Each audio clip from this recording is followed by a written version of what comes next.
নাটোরে ২ দফা দাবি আদায়ে আদালত কার্যালয়ে তালা ঝুলিয়ে ২ ঘণ্টা কর্মবিরতি পালন করেছে বাংলাদেশ বিচার বিভাগীয় কর্মচারী অ্যাসোসিয়েশন।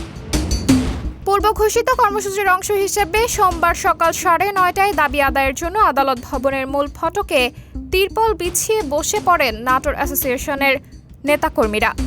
কর্মসূচিতে বক্তব্য রাখেন বাংলাদেশ বিচার বিভাগীয় কর্মচারী অ্যাসোসিয়েশন নাটোর শাখার সভাপতি শহীদুল ইসলাম, সাধারণ সম্পাদক নাজমুল হাসান, সাংগঠনিক সম্পাদক হিলফুল ফুজুল সহ নেতাকর্মীরা।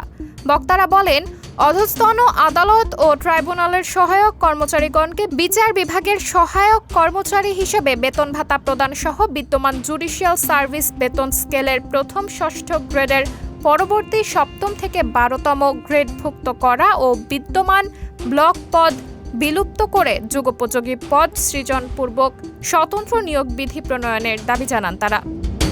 সাবরিনা জলিল, সবার কথা।